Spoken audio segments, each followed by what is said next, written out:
La souffrance en elle-même, la souffrance des problèmes de santé, elle nourrit l'anxiété de façon certaine.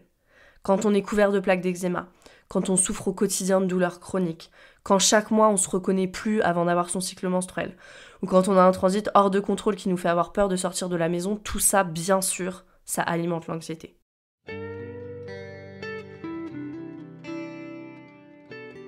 Bienvenue dans Pas de soucis, le podcast pour se libérer de l'anxiété avec Camille Thomas. Je suis Camille et avant d'être coach de santé, j'ai été une grande anxieuse. Je me suis libérée de l'anxiété le jour où j'ai compris que ce n'était pas dans ma tête. Pas de soucis, c'est le podcast pour celles et ceux qui sont fatigués par tout ce qu'ils ont essayé et qui savent qu'ils ont le pouvoir de guérir de l'anxiété naturellement. Alors si tu veux vivre sans anxiété et que tu as l'intuition qu'on ne t'a pas tout dit, ce podcast est pour toi. Je te retrouve tous les lundis pour explorer les pistes qui te permettront d'accéder au calme à l'intérieur de toi. Un petit avertissement avant de commencer cet épisode, les informations partagées dans cet épisode n'ont pas de fin médicale et ne remplacent en rien l'avis d'un professionnel de santé. Ceci étant dit, plus de 90% des personnes que j'accompagne en coaching ou avec qui j'échange sur les réseaux ont des problèmes de santé en plus de l'anxiété. Souvent, ça tombe dans une de ces trois catégories qui sont les troubles digestifs, les problèmes de peau ou les déséquilibres hormonaux. Donc dans cet épisode, on va répondre à la question que vous vous posez sûrement, qui est pourquoi ça a l'air d'être un package ?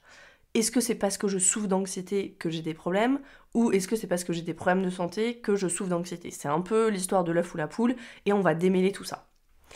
Déjà, je vais parler tout au long de cet épisode en termes de système plutôt que de parler d'une affection particulière.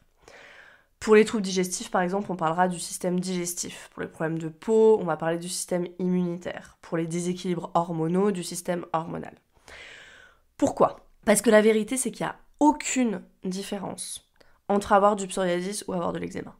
Ou entre avoir un RGO, donc un reflux gastrique œsophagien, ou un intestin irritable. Et là, vous sautez au plafond. Camille, t'es bien gentille, mais c'est un peu simpliste, tout ça. Déjà, une première chose, si tu t'insurges, là, quand je dis ça, qu'il n'y a aucune différence entre le psoriasis et l'eczéma, ou le RGO et l'intestin irritable, je t'invite à checker avec toi-même à quel point tu t'es identifié avec ta maladie. Mets le podcast en pause et prends ce moment. C'est hyper important. C'est hyper important de se rendre compte que tu t'es identifié à tes souffrances et qu'elles sont devenues en fait une partie de ton identité. Ça, c'est le premier pas vers la guérison. Pourquoi je dis qu'il n'y a pas de différence ? Parce que les noms des maladies ont été inventés pour donner le même traitement à tout le monde. T'as des remontées acides, let's go, un petit inhibiteur de la pompe à protons. T'as de l'eczéma, j'ai la crème à la cortisone qu'il te faut. Voilà à quoi les noms servent. C'est pour matcher un nom de maladie avec un nom de médicament. Maintenant, si on parle plutôt en système, là, on ouvre la porte aux questions et à la personnalisation plutôt qu'à l'ordonnance faite en 5 minutes. Vous avez des troubles digestifs ? Ok, qu'est-ce que vous ressentez ? Quand est-ce que ça a commencé ? Quelles sont vos relations familiales ? Oui, c'est lié. Comment vous allez en ce moment ? Quel médecin nous demande juste comment vous allez en ce moment ? Généralement, quand tout va bien, comment est votre appétit ? Quels sont les aliments vers lesquels vous allez naturellement ? Quels sont les aliments qui ne vous font pas vous sentir lourd après les repas, etc., etc. La question, c'est pas comment est-ce que je me débarrasse le plus vite possible de mes remontées acides, mais plutôt comment est-ce que je ramène l'équilibre dans tout le système digestif. Pour avoir les bonnes réponses, c'est hyper important de poser les bonnes questions. Je répète ça, pour avoir les bonnes réponses, il faut poser les bonnes questions. Donc c'est ce qu'on va chercher à faire avec tous les grands systèmes. Si tous les grands systèmes fonctionnent de façon harmonieuse, système nerveux inclus, tu devrais avoir ni maladie, ni anxiété. Qu'on soit bien clair. Moi, il y a une question que je me pose souvent, c'est est-ce que Dieu a créé l'humain pour avoir tous ses problèmes et souffrir, Dieu ou l'univers, vous l'appelez comme vous voulez, ou est-ce qu'il y a quelque chose qu'on fait ou qu'on mange qui va pas ? Personnellement, moi, je penche plutôt pour la deuxième option. Le corps humain, c'est un miracle. Le corps humain est un miracle et on ne le répète pas assez. Donc maintenant, qu'est-ce qu'on fait qui va pas ? Puisque je vous ai parlé des remontées acides, je vais prendre l'exemple du RGO pour illustrer l'importance de juste déjà de comprendre la cause, en fait. Parfois, la cause, elle est assez évidente. Dans l'exemple du RGO, des remontées gastriques, il y a peut-être des aliments qui nous conviennent pas. Je sais pas, les aliments frits, les aliments épicés, les agrumes, certains aliments à base de tomates, l'alcool, peut-être que je bois trop de café, voilà, il y a des choses qui que je mange et qui me conviennent pas, on les élimine, ça va mieux, c'est simple. Parfois, c'est pas si évident, donc il faut creuser. Le RGO, c'est quoi? C'est un reflux d'acide de l'estomac vers l'œsophage.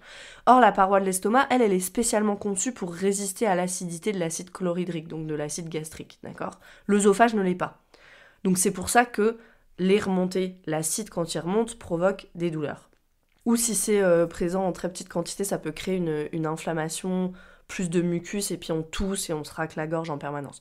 Donc, la cause la plus courante du reflux acide, en fait, c'est une faible sécrétion d'acide gastrique.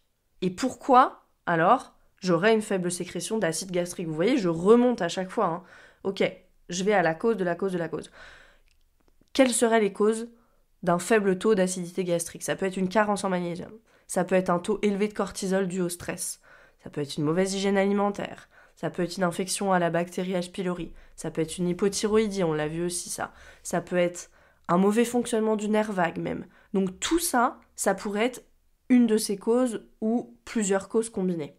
Le maintien d'un équilibre acide sain dans l'estomac, c'est essentiel pour que notre organisme puisse en fait décomposer les protéines, créer des acides aminés et surtout absorber les vitamines et les minéraux contenus dans les aliments. Donc, la clé pour résoudre les remontées acides, c'est pas de prendre un médicament antiacide, qui certes va apporter du soulagement immédiat, je ne dis pas, mais c'est d'aller trouver la cause. Et une petite note avant, les médicaments antiacides comme ça, avant, on donnait jamais ce type de médicament plus de 2 semaines d'affilée. Maintenant, il y a des personnes qui en prennent toute leur vie. Et ces médicaments, ils peuvent potentiellement poser des problèmes. Entre autres, et c'est ce qui nous intéresse, ils peuvent aussi empêcher l'absorption des minéraux. Vous avez besoin vraiment de la bonne quantité d'acide dans votre estomac pour digérer vos aliments et absorber les nutriments qu'ils contiennent. S'il y a une réduction de l'acide, parce qu'on prend un antiacide, ça peut entraîner des carences en vitamines, en minéraux. Par exemple, la carence en B12, c'est très courant. Les personnes qui prennent par exemple des inhibiteurs d'acidité comme ça depuis de nombreuses années, il y a un risque de souffrir d'une carence en B12 ou en zinc notamment, qui peut entraîner des affections comme, bim bim bim, l'anxiété ou la dépression. Ok, donc si vous êtes encore avec moi après cet exemple, vous comprenez pourquoi trouver la cause est super, super important. Dans le cas de la relation entre l'anxiété et les maladies, on va voir que c'est vraiment l'œuf ou la poule avec le système nerveux aussi, qui est souvent impliqué à la fois dans la cause et la conséquence. Parce que breaking news, tout est lié. Pour commencer à parler du système nerveux, partons du nerf vague, pour avoir un point de départ. Alors, le nerf vague, il commence à être à la mode. Je rappelle qu'il ne constitue pas le système nerveux à lui seul, pas du tout. On aime bien souvent simplifier les choses, c'est le nerf vague. Le réseau du système nerveux, il est bien plus vaste que ça. Mais si on prend le nerf vague comme point de départ, donc le nerf vague, il part du tronc cérébral, là derrière la tête, il passe par le palais, par le larynx avec les cordes vocales, par les poumons, le cœur, et puis il innerve le système gastro-intestinal, donc l'estomac, l'intestin grêle, le côlon. C'est l'un des plus gros nerfs qui relie notre intestin à notre cerveau.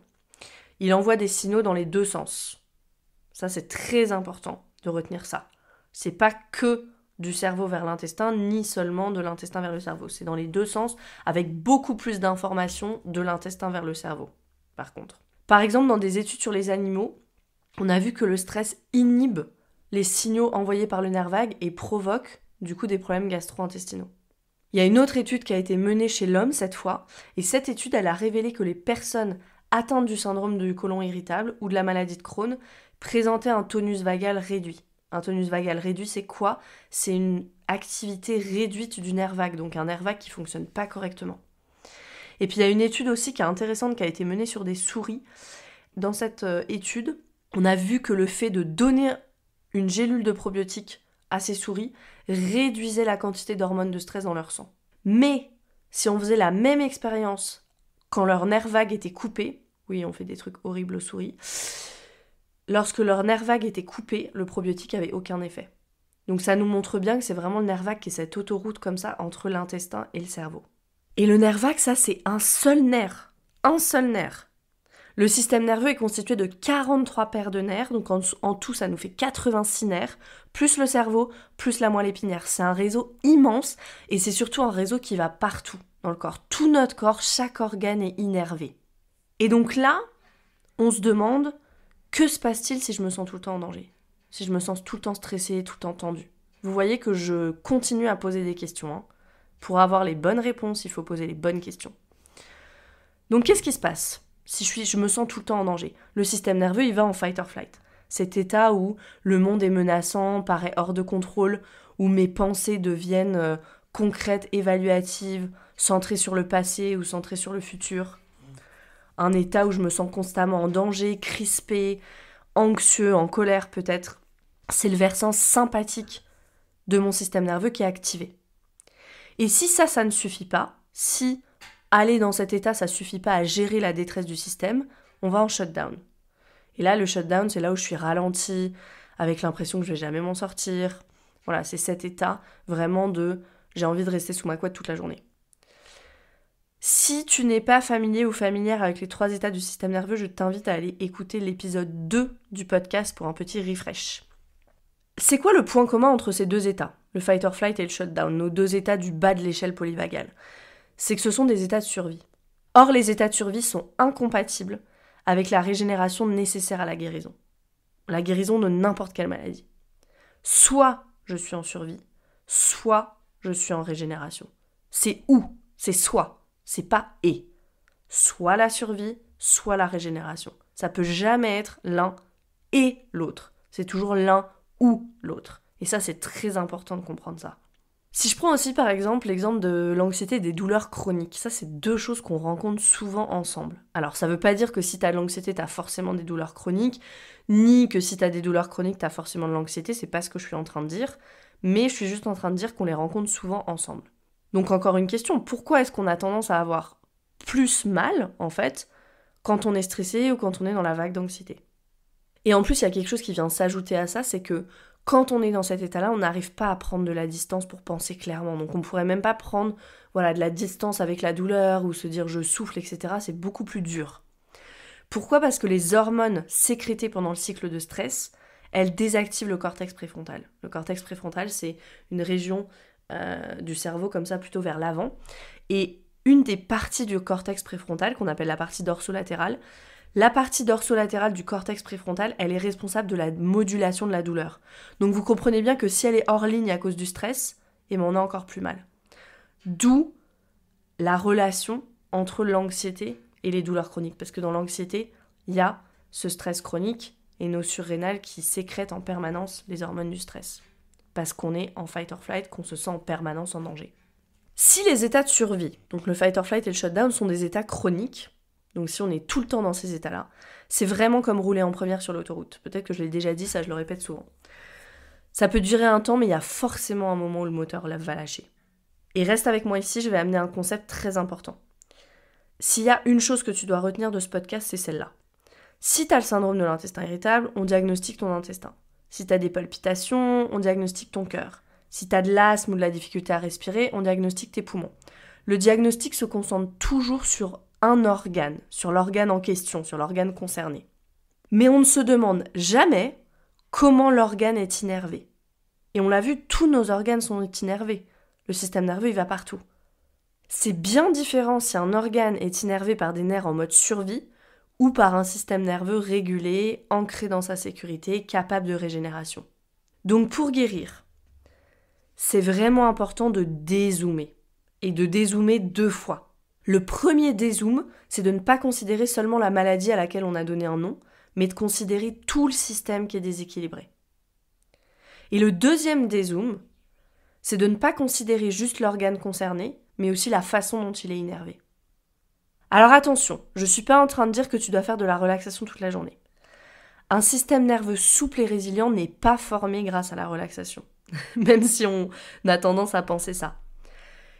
Le système nerveux, il a besoin d'une certaine forme de stress, de challenge et même d'adversité pour se former correctement. Quand tu es poussé hors de ta zone de confort, ton système nerveux, il apprend à fonctionner mieux sous pression, à condition qu'il ait le temps de se remettre de la situation stressante. Ça, c'est très important. Il apprend à fonctionner mieux sous pression, à condition qu'il ait le temps de se remettre, en fait, de guérir de la situation stressante. Or, si tu expérimentes beaucoup de stress tout le temps en dehors de ta fenêtre de tolérance et que ton système nerveux, il n'a jamais l'occasion de s'en remettre, ta résilience, au contraire, en sera amoindrie. Et un des moyens qu'on utilise, c'est une petite stratégie, souvent ça qu'on utilise pour dépasser nos limites comme ça, nos limites neurobiologiques. C'est de se dire que notre stress, c'est pas si grave, ou de comparer notre situation à la situation stressante de quelqu'un d'autre. C'est le fameux arrête de te plaindre, il y a la moitié de la planète qui mange pas à sa faim, il y a des personnes qui ont des problèmes pires que toi, etc. etc. Ça c'est super, hein. Mais moi, mon stress, je le vis. Mon anxiété, je la vis. Et si je trouve pas un moyen, de façon saine, de l'exprimer, si je trouve pas un moyen de donner des outils à mon système nerveux pour qu'il puisse revenir dans son état de sécurité, le fait que la moitié de la planète mange pas à sa faim, j'en ai rien à faire, moi je vais toujours tomber malade. C'est un peu dur ce que je vous dis, mais c'est vraiment super important de l'entendre en fait. Et une personne A et une personne B ne vivront pas de la même façon une situation stressante parce qu'elles n'ont pas la même histoire, elles n'ont pas la même grille de lecture. Leur système nerveux n'a pas la même grille de lecture. Donc si je reviens à mon fameux nerf vague qu'on avait pris comme point de départ, une des fonctions du nerf vague, c'est une fonction de frein. On appelle ça d'ailleurs le frein vagal. C'est comme quand tu es sur un vélo en descente. Tu vas rester appuyé un peu sur le frein pour pas être emporté et être en roue libre. Le frein vagal, il fait la même chose avec le cœur pour garder notre physiologie régulée. Donc quand on fait face à des challenges, donc quand on a besoin de mobiliser notre énergie, le frein vagal, il se relâche juste un peu. Et ça nous permet de mobiliser l'énergie nécessaire. Et ça va nous permettre de répondre de façon pertinente à la situation à laquelle on fait face. On va être capable de se concentrer, d'être là pleinement présent. Et une fois que la situation est terminée, notre frein vagal, dans une situation optimale, notre frein vagal est engagé à nouveau, ce qui ralentit notre physiologie et nous permet de nous régénérer. Ça, c'est la situation idéale. Mais quand il y a un stress chronique ou un stress traumatique, le frein vagal est altéré. Et notre système nerveux, il reçoit le message de rester activé en permanence. Et ça a des conséquences. C'est ce qu'on appelle la charge allostatique. La charge allostatique, c'est tout ce stress-là qui s'accumule jusqu'à être juste trop, en fait. Et cette charge, elle peut s'accumuler dans le système digestif, provoquer un intestin irritable, ou la prolifération de bactéries qui ne devraient pas être là, comme dans le SIBO. Ça peut se manifester à travers des douleurs chroniques, la fibromyalgie, des migraines, ou même avoir des conséquences sur le cœur, avec de l'arythmie, des palpitations, par exemple. Donc tout ça, ce qu'il faut comprendre, c'est qu'il ne faut pas le diagnostiquer et chercher à s'en débarrasser le plus vite possible.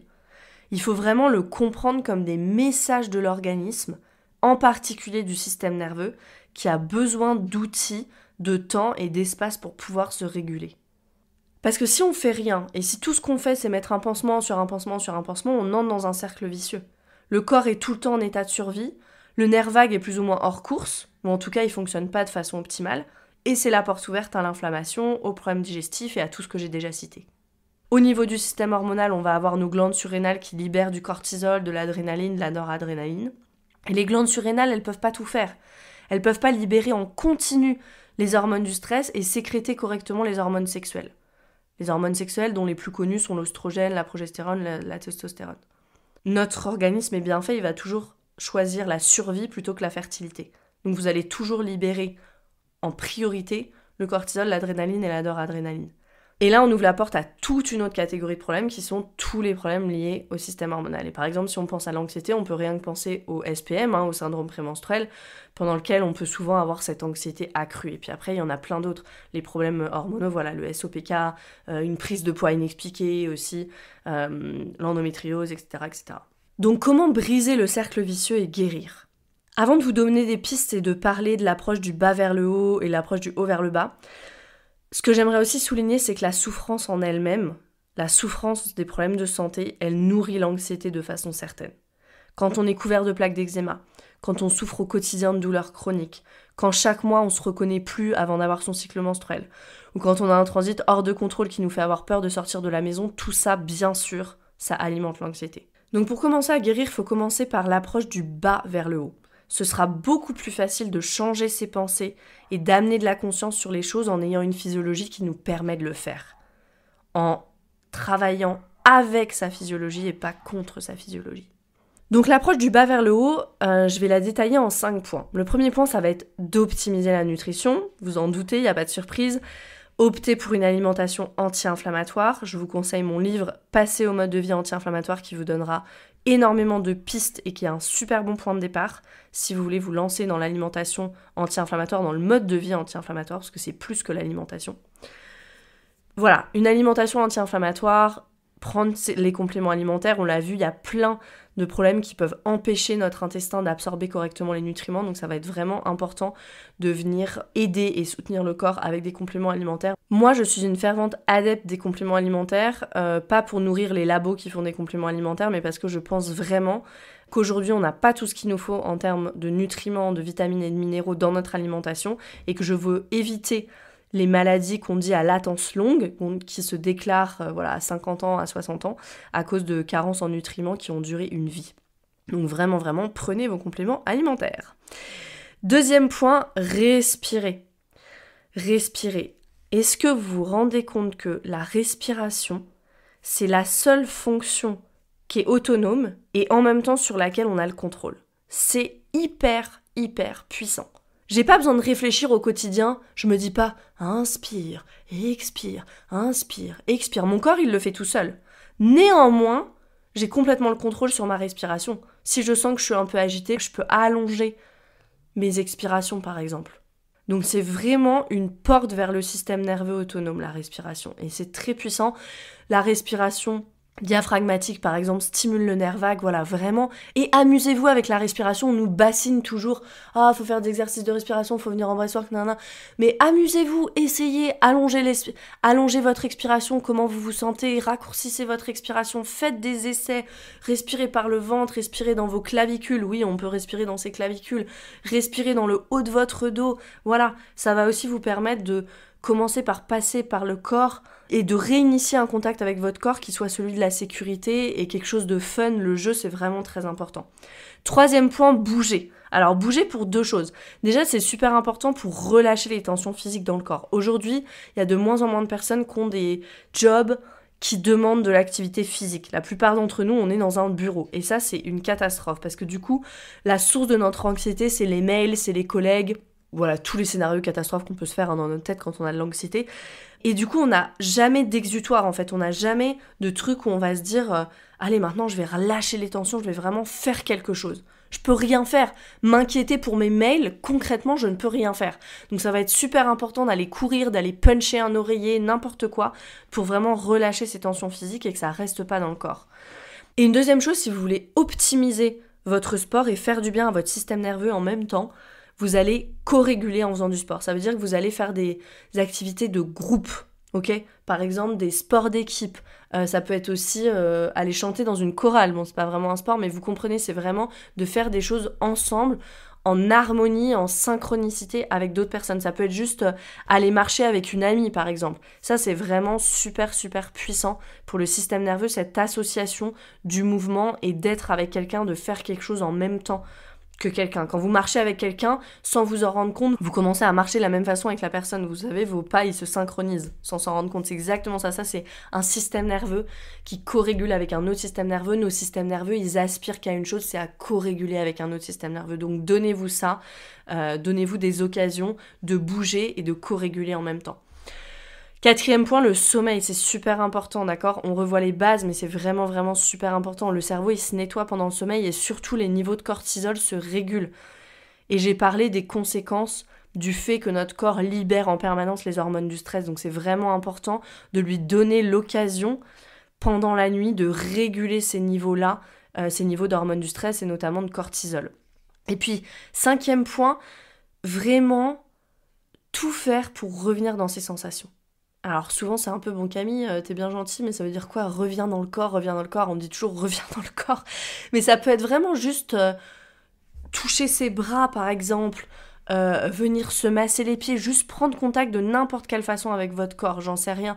Vous pouvez avoir vos propres signaux par exemple, je sais pas moi, un moment où vous vous sentez en sécurité, hop, je pose une main sur mon cœur, ou mon index et mon pouce se touchent, ce genre de choses, juste pour revenir dans le corps et passer par le corps, parce que c'est ça qui va vous permettre d'expérimenter les situations avec beaucoup plus de sécurité en étant là, en étant présent. Vous vous souvenez, en fight or flight, mes pensées, elles sont orientées vers le passé ou vers le futur.